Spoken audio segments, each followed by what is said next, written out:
Good evening, y'all. Good evening. Welcome to So Be It, See To It, a conversation with Octavia E. Butler's biographers. I'm super excited for this event. For me, it's been a day-long event. Today is February 24th, 2026, and it's a monumental day. It is 20 years ago today that Octavia E. Butler passed away. But it's not just this day that's really significant. 2026 is also the 50-year publication anniversary of Pattern Master, and it's the 10-year publication anniversary of the first Butler biography by Gerry Canavan. And so it's one of the reasons that we are here today, but also today here in Atlanta, Georgia, Dr. Susanna Morris, author of Positive Obsession, The Life and Times of Octavia E. Butler, held a one-day symposium at the Historic Academy of Medicine where she had a panel with her, myself, Gerry Canavan, who is also here, who's here today. She had art installations, student showcases. John Jennings and Damian Duffy did the keynote, and it was a fantastic way to start off today. And I'm hoping that this is a fantastic way to end the day. So we're going to have a conversation for the first 30 to 45 minutes, and then we'll invite you all to post questions asking. I hope that you'll use the Q&A feature just so it's a little bit easier to keep track of them. But wanted to bring together some of Butler's biographers. And the idea is that there are several biographers out there. Not all of them are here today. And so this conversation isn't in any way comprehensive, but I do think it will be fulfilling and exciting. And so I'll just give a brief introduction. We have Dr. Gerry Canavan, who is a professor at Marquette University, and he published the first biography, Octavia E. Butler, on Butler in 2016. And then we have Dr. Chi-ming, who is at University of Pennsylvania, who published Octavia E. Butler, H is for Horse, which was released in May 2020 of 2025. And I am Kendra R. Parker. I am at Georgia Southern University, and my book, Understanding Octavia Butler, was released in April of 2025. So 2025 was a big year for Butler because there were three biographies that came out in that same year, and that's what we're here to celebrate. So I would like to thank the Octavia Butler Literary Society for organizing this event, the Department of English at Georgia Southern University for supporting this event, and for all of you here today, and of course, our guests, Gerry and Chi-ming. And so first, I really just want to know, Gerry, Chi-ming, if you'd be willing to chime in, how did Octavia E. Butler first connect with your thinking or your work? I'll go first. So for me, it was while I was in grad school, working on a dissertation that was supposed to be about American literature, and I was going to smuggle in science fiction, and then by the end, it was just all about science fiction, and I was kind of smuggling in a little bit of literature. And while I was there, I read a Dawn in a class from Priscilla Wald called "The Human Being After Genocide," and I just really fell in love with the book. I read the whole trilogy that weekend, read everything else she had written by the end of the summer. Prior to that, the only thing I've read of hers was the two Parable books, which I'd read in a utopian class my freshman year of college. And I was just so amazed by her kind of revisionist take on the genre and how she had, she saw it so clearly, but was able to kind of inject all these new ideas. When I was little, you kind of had to read Asimov and Heinlein and Clarke to kind of understand what science fiction was. And then when I was a teenager in the 90s, you had to read Philip K. Dick, and everything was just a kind of commentary on Philip K. Dick. And I think now it seems like Octavia Butler is the kind of centerpiece of the genre in a lot of ways, that so many people are kind of in conversation with her and responding to her and thinking about the things she was thinking about. And so, yeah, to me, she's just kind of blown up as this incredible central figure. And now that I'm a professor, I teach her all the time. And I just taught Bloodchild a couple weeks ago to my grad students. It was super fun. Absolutely. Chi-ming. Um, yeah, it's funny that your entry Mhm. was through Dawn. I think that was really the thing that hooked me in as well. Mhm. And it was through teaching her work for this class I teach called Monsters in Film and Literature. Oh, wow. Um, and she had been to me just this kind of a queer feminist icon. But Dawn was kind of like the portal for me into most of her work. And then I had already been doing archival research at the Huntington before they acquired her Wow. manuscripts. And so it was kind of happenstance that I was researching an 18th century history project Hmm. and just kind of thought, oh, I'll read some of the Dawn papers to help, enhance my lectures. And it was, in the same Hmm. folder that I came upon her teenage horse drawings. And then that was Yeah. like the real hook that got me in was like the juvenilia, Hmm. which Gerry, you had already started writing about a little bit. And that for me just became its kind of own project at that Hmm. point on. No, and it's so funny, like the different avenues we took. Like I love the happenstance story. And Gerry, I Hmm. learned about, your teaching and your entry into Dawn. Hmm. My entry was it was a little I was supposed to read Parable of the Sower in undergrad as a senior, and I didn't. Um and so my official introduction to her was through Greg Hampton at Howard University. And we read Wild Seed first. He was like, we can read the Pattern Master series either in publication order or in reading order. We're going to read them in reading order. And so Wild Seed was the first thing I read, or that I reread, and we read everything except the Parable series in that class. And Hmm. so it's just been sort of wow. So I love the fact that you weren't even working on Butler Hmm. and you just ended up happenstance in the Huntington already and just decided to do a little bit on it. So I love that sort of the connection. And so then I'm curious then what's the question about Butler's work or her life that keeps pulling you back, right? Like Gerry, you're more than Hmm. 10 years in, but what's the thing that Yeah. brings you back?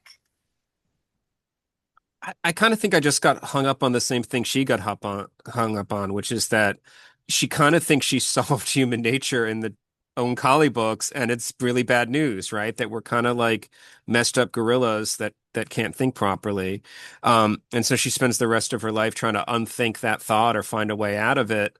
And, maybe she did and maybe she didn't, but I feel like I go back to her works to kind of wrestle through the same problem, right? Like it's just she saw the problem super clearly, saw different lines of flight that are all, in different ways satisfactory and unsatisfactory.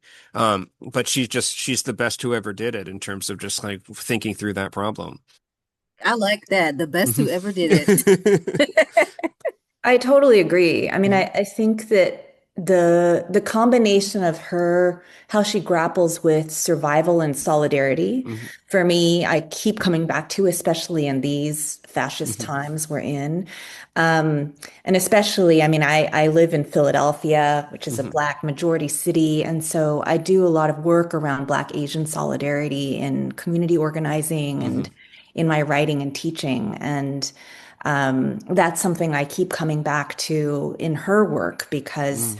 you know, um, she writes in these Black Asian solidarity moments, including Mhm. romances, in multiple of her Yeah. characters. And for me too, this question, I always come back to this quote that she gave in an interview she did with Nisi Shawl, where she talks about speciesism as racism.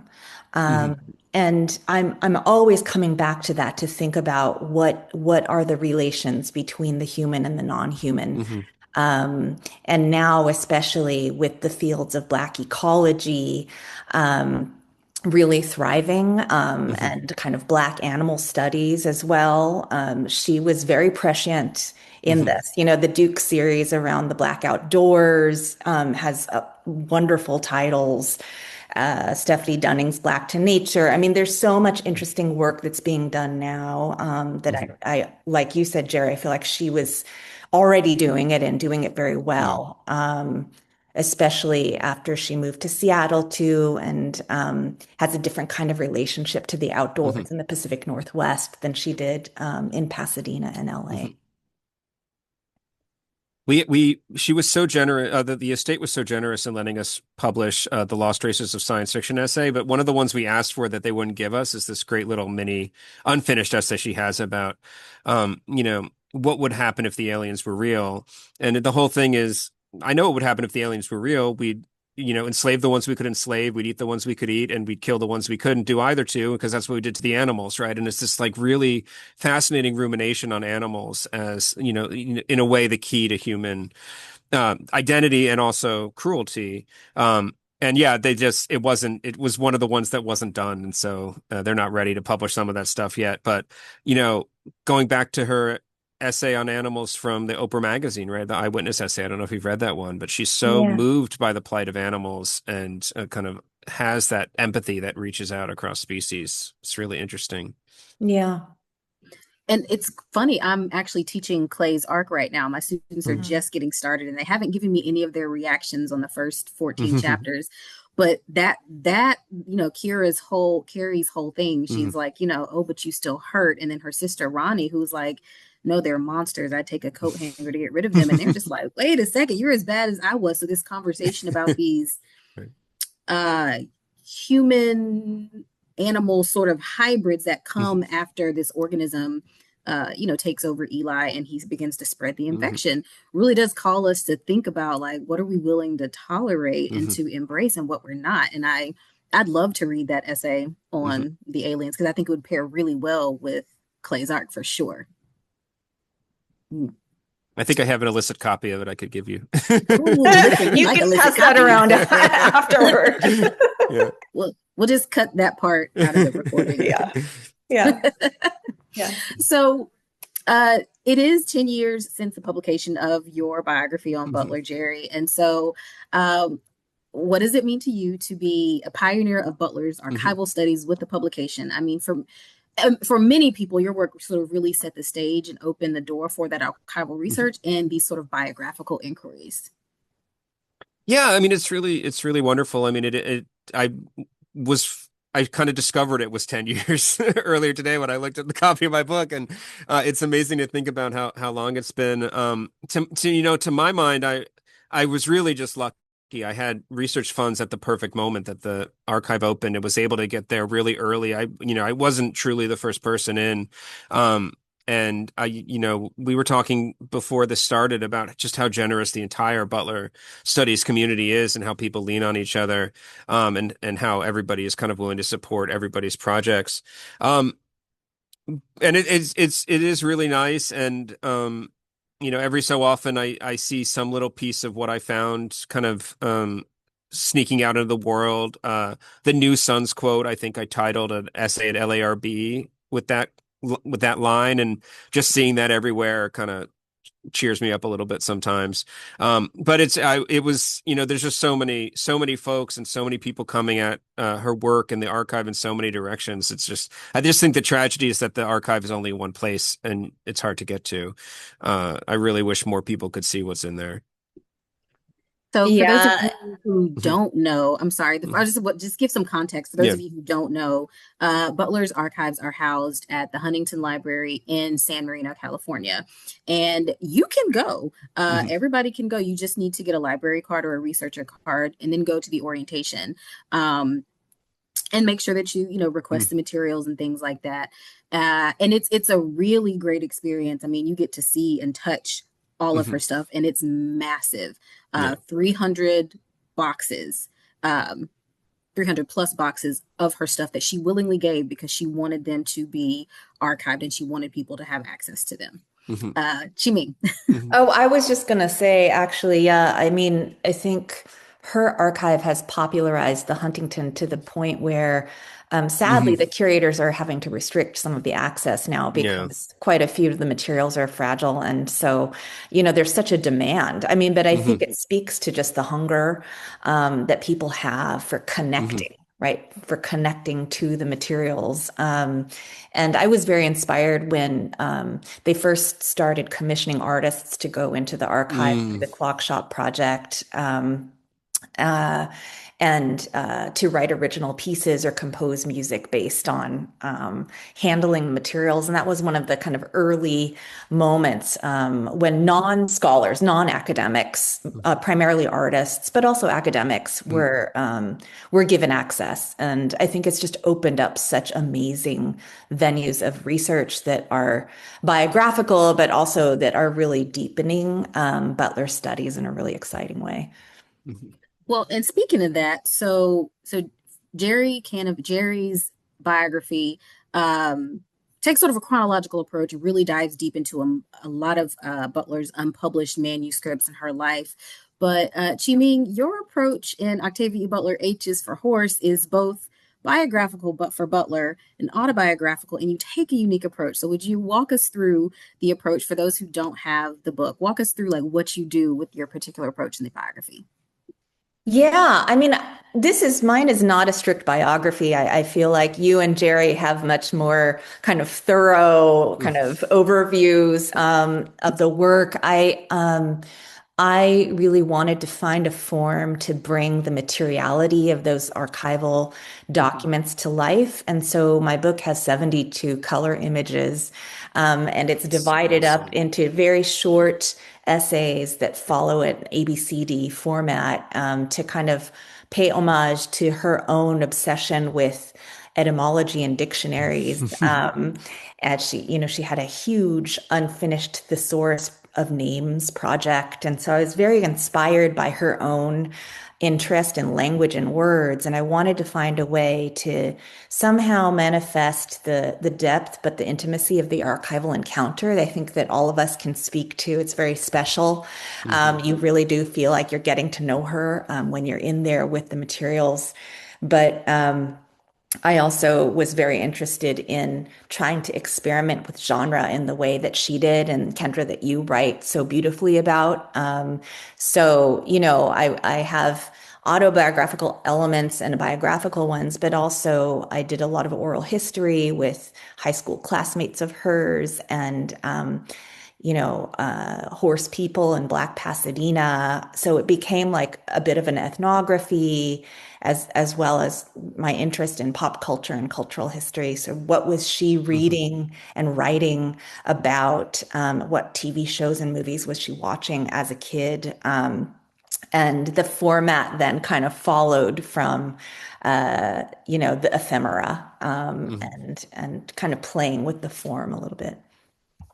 And it is fascinating. And so if you don't have it, Octavia Butler H is for Horse is something you need to get. It's a fascinating look, and I love that it's a pastiche of genres, as you said, autobiography, biography, autoethnography, ethnography. I think it's a really good study. And so I'm curious, though, Gerry and I were talking with Susanna Morris back in November, and we had very different experiences with the estate. And so so the Butler estate, for those of you who don't know, but the Butler estate requires that you go through them to get permission to reprint materials, whether that's quotations or images. And so that can be costly. So, in the same way that traveling to Pasadena or San Marino, if you're not from there, can be costly, so can quoting from the archived materials. I know Gerry didn't have to pay any money to have the quotes reproduced, but that was also 10 years ago. And so Susanna Morris, I had to pay money in order to get certain things reprinted, but because you got, images and all these other things, Chi-ming, I wanted to know, you don't have to tell us the dollar amount unless you want to, but like, what was that like? And how was that negotiation process? It was very challenging. It was honestly, it was very frustrating. It was slow. And there were points where I thought this book is just never going to see the light of day, or I will Wow. have to draw, like just draw my impressions of the documents. I did have the blessing of Octavia's cousin, Miss Ernestine, who, was supportive of the project, which was meant so much to me. And then the estate also kind of changed management. Um, uh, so that I think the estate itself was kind of changing and managing it. But it ended up being very, very costly. So Hmm. if I didn't have research funds that I was able to apply for through my university, I wouldn't have been able to um, Hmm. have the book, in this form at all. And one thing, because I'm used to working with things that are all out of copyright, because, they're from the 1700s or the 1600s. I didn't understand that with literary estates, oftentimes it's per word that you're quoting, right? Hmm. Because most of the time as academics, it's fair use that we use. Right. So that was also something that really took me aback, which was, they didn't give a price per word, but it was clear that every single word counted. And so it was a Hmm. lot of back and forth and negotiation for several years before we were Hmm. able to get all the permissions through. And in many ways, it makes sense, right? So Butler often felt that she was underpaid Hmm. during her lifetime, and so that's part of it. And, like the Yeah. philosopher Robin Rihanna Fenty says, "Pay me what you owe me." Yeah. Um, Yeah. so and it makes sense, and so yeah, it was the same with my book process. I was a little nervous because I'd been emailing for a while, and they were still like, we're still looking at it, we're still thinking about it, and then at this point, the book was available for pre-order, and I was like, hey, the book is available for pre-order. That was probably October Hmm. 2024. Wow. And I think, and they were just, and I think maybe that's what they were waiting for, because I get, things you can say that you're publishing something, but it never comes out. And so I was like, here's the pre-order, all of this, and after that, um, they were like, well, here's what we're asking for, and I was like, whatever you want, you can have, because Hmm. I was like, it's coming out, and but yeah, I too, like, I knew you had to go through that, but I thought perhaps fair use if it was under a certain amount, but it wasn't, but it makes sense. Yeah, it's fair. I mean, fair use in the U.S. is a strange bird. It's a defense, not an affirmative right, and so you pretty much only find out if you guessed correctly after you get sued, which means a lot of presses and our universities as well are very reluctant to take any chances on it, because it's all on. So much of it is unpublished. They have the right of first publication, which is a lot stronger than just quotation. But yeah, it's a tricky thing. I was so surprised to see them dropping a new copy of Survivor later this year, right? Which is like, I thought that would happen, but I didn't think it would happen this fast, right? And so it's, to the idea that there's new management or that they're have a new attitude towards it, that seems like a really interesting data point as well, because um, she was not interested in having Survivor republished. And if you don't know, Hmm. Survivor was published in 1978. It is Butler's part of Butler's Patternist series, Hmm. and it's basically been out of print since like Hmm. 1979. Yeah. It was her unfinished novel. Not no, excuse me. It was not unfinished. It was finished. She just thought she published it too soon, but she was trying Hmm. to get money to do her research trip to Maryland for Kindred. And Yeah, yeah. so she just felt like it was that. So rumor has it that it's supposed to be released in I'm quite fond September of of this Survivor, I have to year. I like say. it too. I think she's too Me hard on it. too. I Yeah. think it's a great I mean, Mhm. it's great. Yeah. We're probably all biased, clearly, Yeah, but I yeah. think it's great. I too have one of those Hmm. copies that shall not really come, but and you can Hmm. buy it right now for like $1,000 on Amazon if you've got Hmm. that money, Yeah, yeah. but it's supposed to be released in September, so that's exciting. Um, so thank you all for Hmm. that. Again, I'm still a little shook up from that interruption. Um, But I'm thinking about where we are now. You both sort of touched on the political landscape in oblique ways, Hmm. but I do think that teaching Butler hits a little bit different now. And so, what lands differently with students and or teachers today than it may have if you were teaching Hmm. Butler 10 years ago? You know what's interesting is I Hmm. remember 10 years ago teaching Dawn, and I had a graduate student TA who was very upset by the use of the pronoun it for some of the aliens, and, was taking offense from the perspective of a trans student to the pronoun it. And we had to sort of talk through what the pronoun it was doing. Hmm. Now I think the questions around what can often be perceived as binaristic kind of gender roles within Butler's work. Hmm. Even though she has, bisexual, queer characters, oftentimes there are these very kind of set, macho male Hmm. characters and kind of women resisting that. And you write about that, Kendra, in your book when you're thinking about the kind of old romance genre, right? And so I do think that her work hits differently now around issues of gender and also disability, Hmm. which, more people have written about. Whether it's Dana's disability, in Kindred or what have you. But so I think as social issues and kind of different identities are developing and changing and coming into the mainstream, her work always has something to say to that. And I do find that it does take conversations to kind of get around what students don't expect, which is sometimes the darkness, the pessimism, and some what students will find kind of more old-fashioned, right? Or Hmm.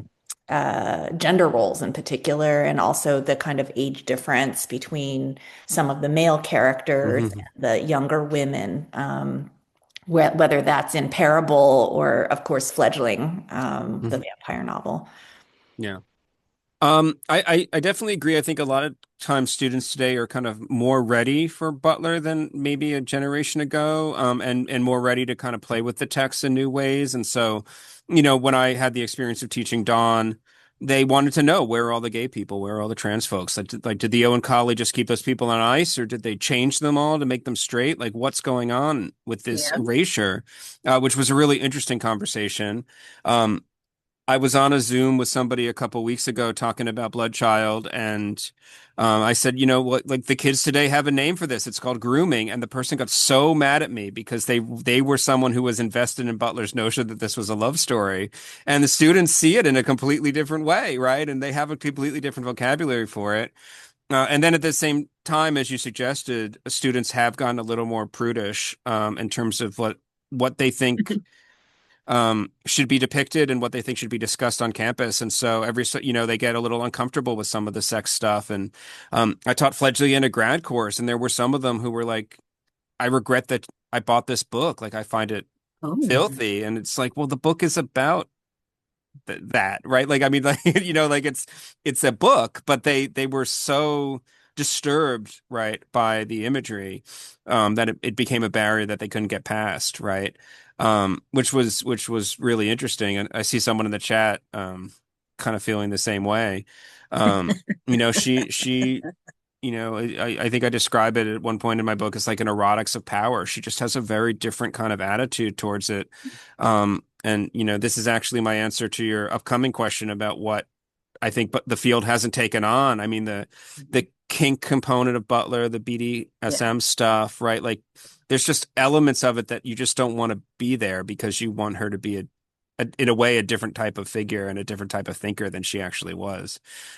So you're kind of continuously surprised to find this other part of it in there. Mhm.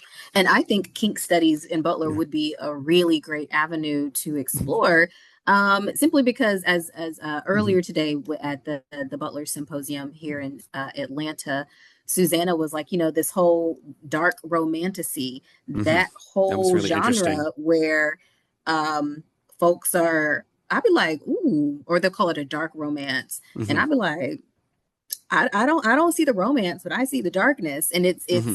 it's it's a lot. But I think there's a market for it, and that might be one way to think about. Hmm. I too, when I teach Bloodchild, I was like, I was like, it's a love story, Hmm. and then when they begin to see it like a love story, I try to get my students to um, apply the student code of conduct to the Hmm. novel to see, what are we Right. doing here for that. Hmm. So yeah, I absolutely think that a kink studies or an erotic study of Butler's work would be fantastic. Chi-ming, you had something to Yeah, say? no, and I think it's also because her style is very spare, and in many Hmm. ways, it's very social realist.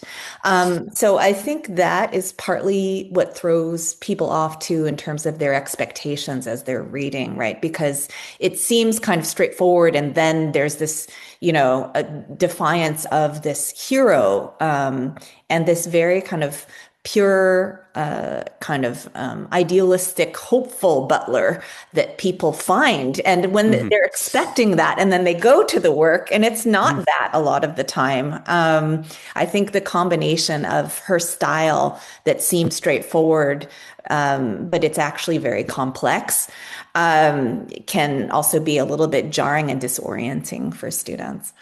Hmm.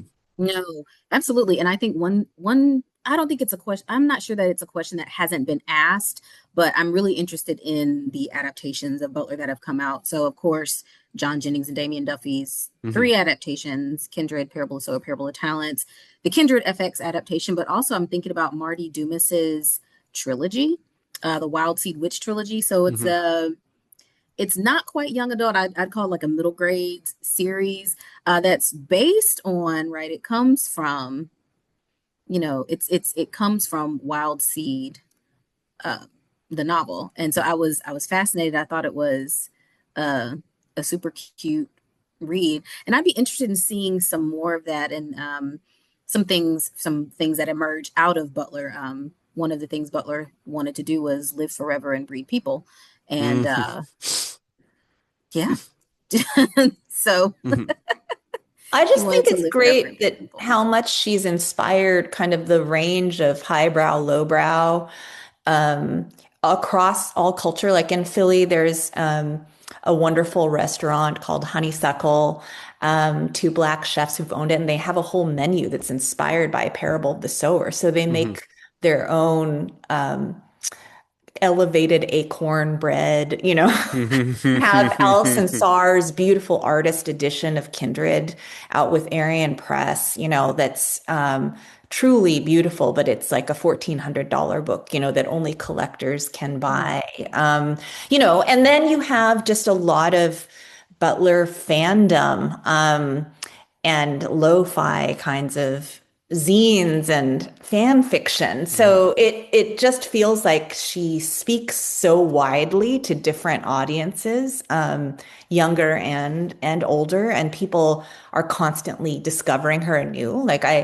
I'm when I've been doing readings of my book, a lot of people know of her, but they actually haven't read her Hmm. Hmm. yet. Yeah. And I'm always surprised at how well known she is relative to who's actually read her work. Hmm. I don't Yeah. know if you've Yeah. all found that to be true, but Right. that seems to happen quite a bit when I talk to people at readings of my book. Yeah, I mean, Cassandra notes in the chat about her influence in current SF and how prominent it is.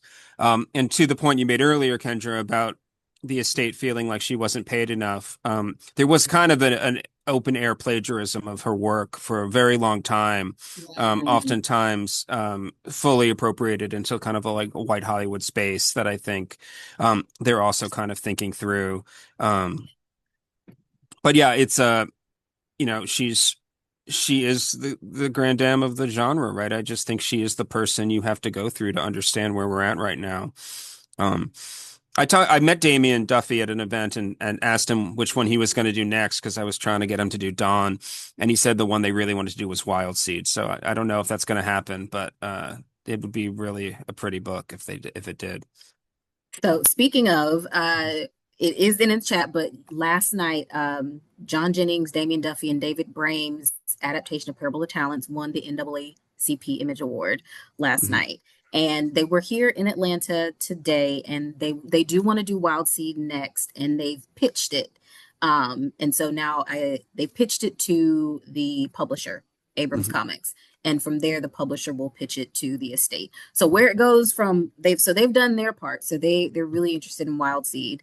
I jokingly said they should probably do a graphic adaptation of uh Bloodchild. And they said Hmm. we they were like, we want to do Wild Seed. Hmm. Um What happened to the Ava DuVernay Dawn that was supposed to be in the making for so long?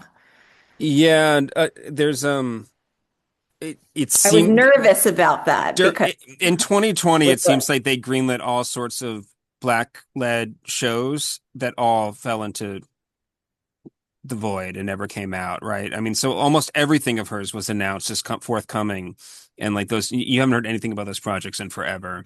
Yeah. So I'm really worried Yeah. that they're going to be in limbo for a while. Yeah. And would love to, honestly, would love to see some of them. Hmm. Um, I think it's very difficult to portray aliens Hmm. in um, live form. It's hard to do well. And so it's Yeah. those things that I think could very easily be badly done. Hmm. I would prefer a graphic novel version, actually, Yeah. than a feature film. yes.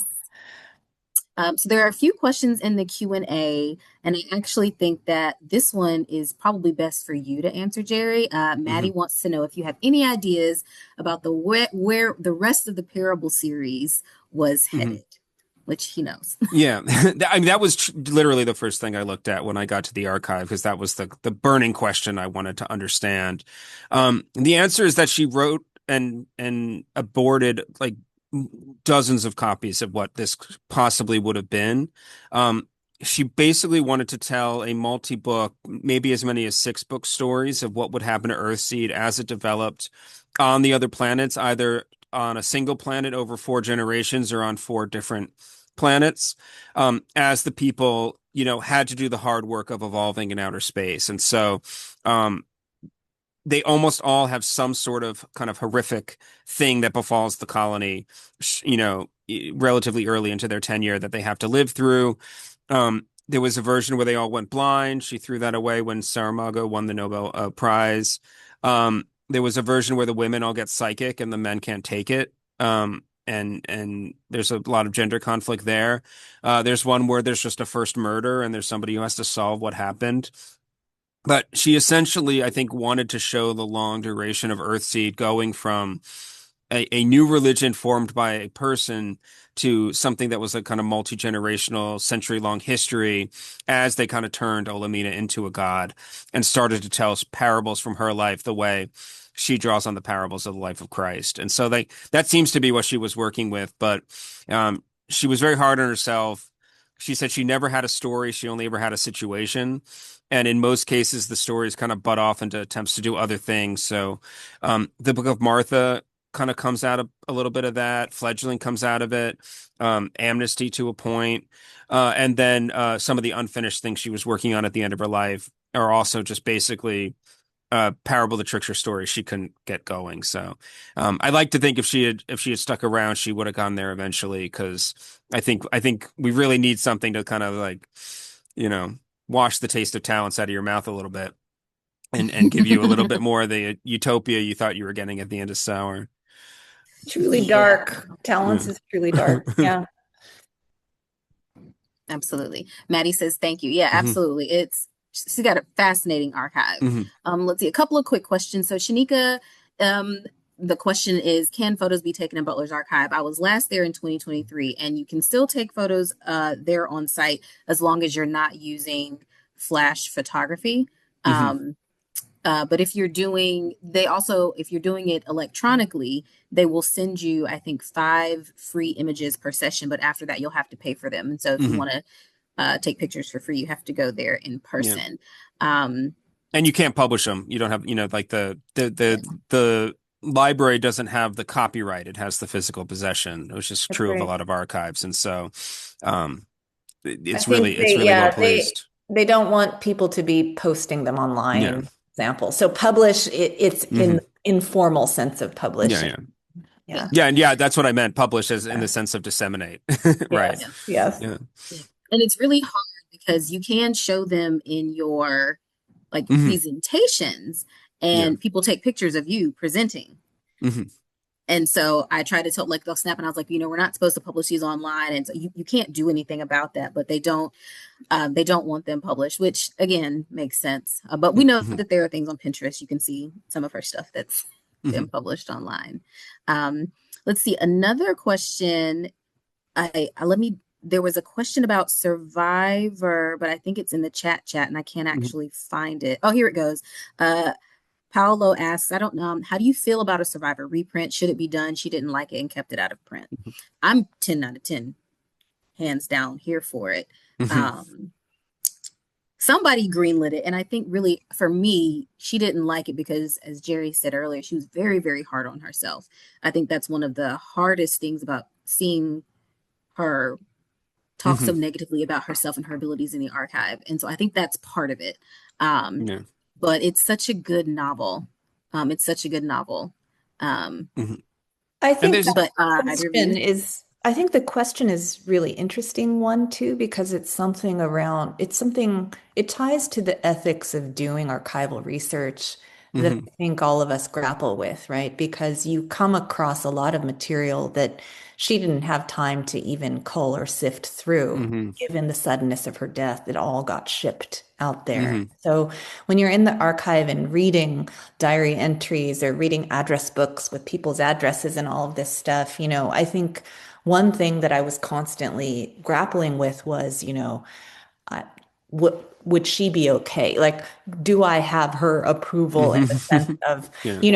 am I doing justice to her? But um, I think it's a question that researchers take very seriously. Hmm. And it's separate from what the family or the estate deems, proper or Yeah. improper to publish or not. And there is a swath of material that's under wraps for a Hmm. number of years that won't be available to researchers until X year. And Yeah. it might, who knows why, right? It might have to do with things to do with the family. It could be somewhat arbitrary. Yeah. But I think that's always also a caution for how do you work with archival material when Hmm. it's very personal to somebody who was a real person, um, Hmm. and what do you do with that material? Yeah, I mean, there's just a kind of natural life cycle to these things, right? Where the author has a last novel that they instruct their son to burn, and the son doesn't burn it but doesn't publish it, and then the grandson publishes it, right? Like, I mean, we've seen that with Nabokov and Tolkien, right? And the Joyces, and it's just how this goes in a way, right? And we're moving in a way from Butler as a contemporary of a lot of people to a historical figure, and it's going to feel different as the further and further you get from her life, in good ways and in bad.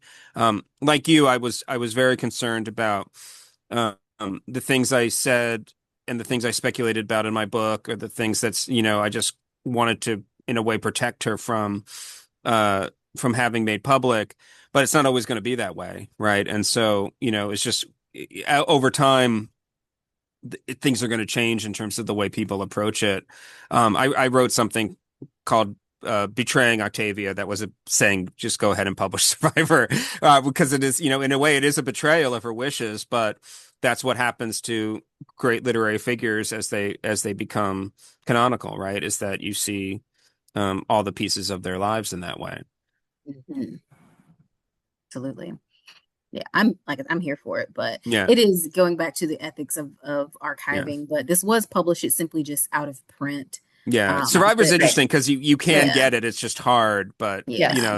Yes. it's the tip of the iceberg too. Because there's a full unpublished novel in there that the level of restraint for them not to have published that amazes me, because um it's original. It wasn't cannibalized for anything else. They could publish it tomorrow and it would be, the 12th novel by Octavia Butler, right? Like it's wild that they haven't done it yet, but they will eventually. Mhm. And I think with the increase, I mean, Hmm. I don't think interest in Butler has ever waned, but Hmm. just the increased interest. The Yeah. two short stories that came out in 2014, Unexpected Stories, Childfinder, Yeah. and A Necessary Being. And if I'm not mistaken, A Necessary Being will be included in the Survivor Hmm. reprint, Yeah. based on the description I saw. Hmm. So That's yeah, interesting because absolutely. her public statements about Survivor were always that it was a Star Trek novel and she thought it was dumb that the humans went to an alien planet and were able to breed with them without medical intervention. But she also seemed to have felt like she got bad editing advice from Harlan Ellison and cut too much of the novel. And so, like, that part she wanted, she cut out. And so, in a way, you're kind of restoring, Octavia's cut of Survivor, right? Hmm. By adding that back in. I don't know that, she'd ever really endorse it because in the end she thought it was flawed, but you know. I think people want to talk about it, right? Because it's part of her work and part of her thought. Mhm. And just for those asking in the chat, it's rumor has it, a Reddit user reached out to somebody on Blue Hmm. Sky reached out to me asking if it was true that they were going to publish it. I was like, I don't know. So I did what I do. I researched and I went Libro FM or Hmm. Libro Books. They have a link on their website where it's got the description, Hmm. no cover, and all of that saying what's going to include. And so feels pretty reputable to me. So I keep saying rumor has it that Yeah. survivors come, but I mean, it seems to be there. So. Hmm. So I know we are nearing the end of the time, Hmm. but I do want to, if y'all, do y'all mind answering a few more questions? Yeah, definitely. I see one about fledgling. I'll just do a quick one about that. Yes. Um, so fledgling, she also thought was very flawed, and that she published it out of necessity more than because it was ready. But she was really enamored with the story world and with the character and wanted to explore it more. And so there's a couple of chapters from what would have been a sequel about I can't remember the Hmm. name of the bad vampire family, kind of taking revenge on Shuri. Um, Hmm. but there's some really beautiful stuff too about the kind of flip side of her power. There's uh, a Russian lawyer who was a victim of child sexual abuse that Shuri is able to kind of therapeutize through the venom and kind of bring peace to and give her good dreams. It's really like it's something I really wish was in the original novel because it gives another side to what otherwise looks like horrible mind control power from a monster that just looks like a child. In the end, she was flirting with the idea of a long running series where, after all the other problems, Shori would kind of open a hotel and it would almost be like a long running procedural where people would check into the hotel, Shori would get involved in their lives and kind of solve their problems for them. Like, it sounds like it would be a great TV show, right? And she was kind of imagining that as a possibility. Yes. Hmm. Somebody asked about Clay's Arc. I love teaching Clay's Arc, and I think it's a great novel. It's very, very violent. Hmm. I like to think of it when I teach it. Sometimes I teach it as science. I'm teaching as science fiction, alien invasion, but I do ask my students to um, think about it as body horror. And so we sort of walk through some of that. So let's see. Shanika asks, "What is our favorite novel of Butler's to teach or discuss?" Um, my favorite is whichever one that I'm teaching at the time. Hmm. I can't say that I've got a favorite text. It's really hard. And so right now I'm teaching Clay's Arc. Hmm. But just a few weeks ago, I taught Childfinder. And I think for my mini master course, I'm going to be teaching Bloodchild. Hmm. So either of you have a favorite novel or text to teach? For me, it's Dawn, and then the little bit of adulthood rights I do as a chaser for Dawn. I really love that. I love doing Bloodchild and the stories in it. I've been doing that a lot lately, as well as Parable. I've only taught Wild Seed once or twice, but I don't know. It's a novel that I really love, and because I don't prepare the students for it, they're so angry at the end. They just can't believe that this is the ending of the novel, right? Because they don't recognize in a way that it's a prequel to something else that she's stuck with it, and they just like beside themselves, right, with the idea that this is how this is going to end when all they wanted Uh, to see was spectacular violence. And so, it's I don't know, it's that's kind of malicious teacher mode, but it's always a good day of class when they get to the end of that book and want to want to understand what it was she was thinking. Yeah, I love teaching Dawn as well. Mhm. Mind of My Mind, I really enjoy teaching that one Mm. too.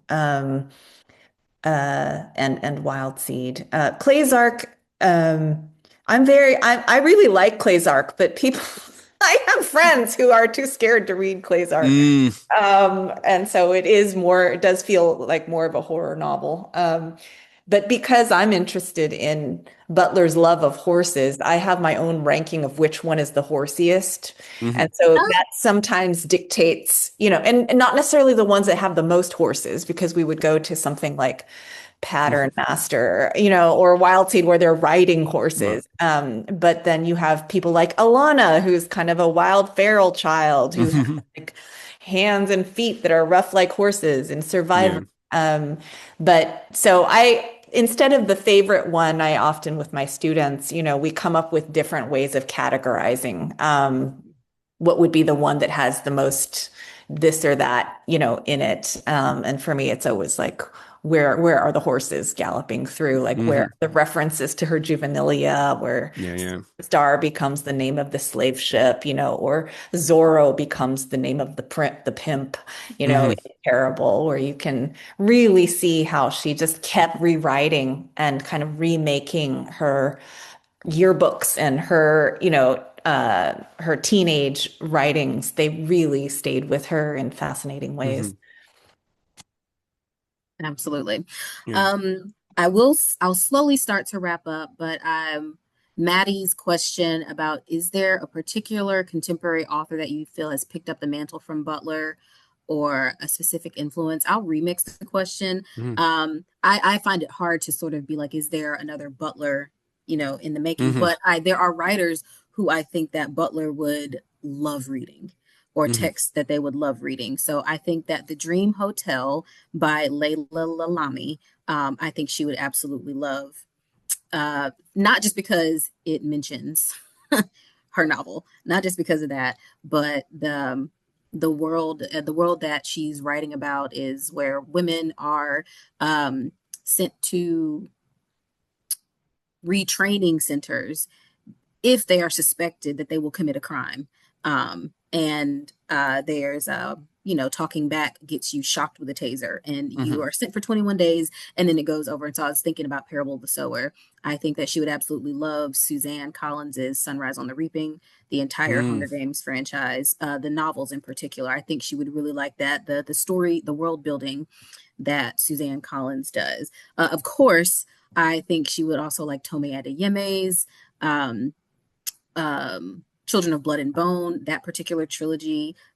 She loved N.K. Jemison's work, Tanana Reeve Do. I think she would absolutely love Reformatory by Tanana Reeve Do. For me, Do's Reformatory is in many ways Hmm. Butler's Kindred in the way that it took them both, it took years for Do to write Reformatory, and it's such a harrowing Hmm. text, but it's so, so good. So those are I remixed the answer, the question just a Hmm. little bit, but do you all have any, either way you want to answer the question? This is such an interesting question. For Hmm. some reason, I'm thinking of some of the more kind of gothic fantasy horror stuff, short stories like Carmen Maria Machado's work. I think Butler would really appreciate that. Hmm. I think she would be blown away by some of the kind of Afrofuturist, Black speculative Hmm. media that's out there, TV shows and movies. She was such a pop culture junkie too. And of course, Hmm. there have just been the vampire industry just kind of goes on, and there's good vampire stuff out there as well.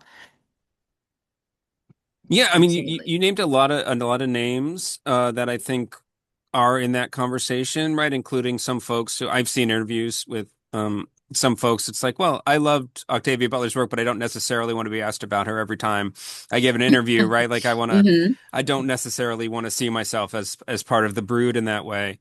Um, but also just the kind of ubiquity of references to her. I mean, there's a Kim Stanley Robinson novel that has a character that's modeled on Octavia Butler and kind of references her and her work, right? And they're very different writers, but it just kind of shows her prevalence. I think um, Star Trek Discovery has its references to Butler buried into it, and a kind of a kind of rewriting of the genre from a different kind of perspective in ways that are really influential. So, um, yeah, she's it's hard to know because she's just someone who remolded the genre around herself, and so it's kind of everybody's living in her orbit.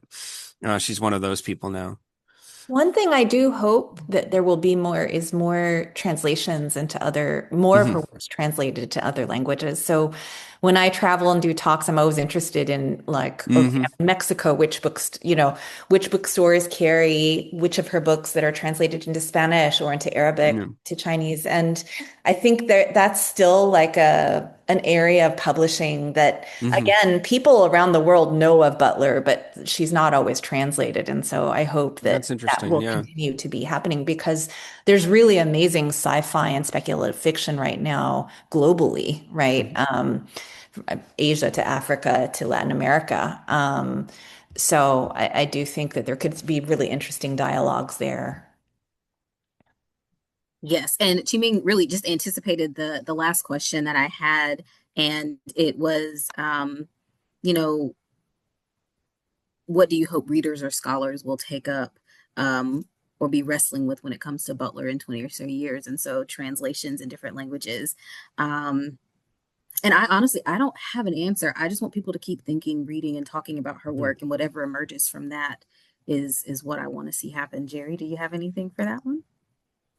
Well, I mean, and again, it's the kind of question of the world's kind of started to catch up to her, but just the her Hmm. work on ecology, not just climate change, but animal studies, and um, the way she kind of had a systems theories approach to the world. I think so much of science fiction is just doing that now, but she was ahead of the game, right? At a moment when science fiction wanted to think about the computer, she wanted to think about biology, and it turned out she was right, or at least equally right.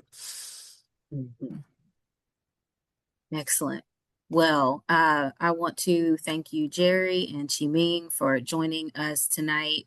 Thank the Department of English at Georgia Southern University for the support of this event, for the Octavia Butler Literary Society for organizing this event, and then for all of you here tonight, this evening. This was a conversation with Octavia Butler's biographers, but we are not the end all be all. You got Gerry Canavan's biography that was published in 2016. You've got Linnell George's A Handful of Earth, A Handful of Sky, published in 2020. You've got Ibi Zoboi Star Child, biographical constellation of Octavia Estelle Butler in 2022, which is a middle grades um, poetic biography of Butler. And then you've got Understanding Octavia Butler by yours truly, Octavia Butler H is for Horse by Chi-ming Yang, and then um, the life Positive Obsession, The Life and Times of Octavia Butler by Susanna Morris. And so these works are talking about the same person, but in many different ways. And so I, of course, am going to say go check one of them out. As Susanna Morris said earlier today, any library of repute will have all of these works. Um, and so I appreciate you all for joining us tonight, for you all for giving up your time to talk, and for bearing with us through the technical difficulties that we experienced earlier. And so I want to thank you so much for joining So Be It, See To It, a conversation with Octavia E. Butler's biographies. Y'all have a good night.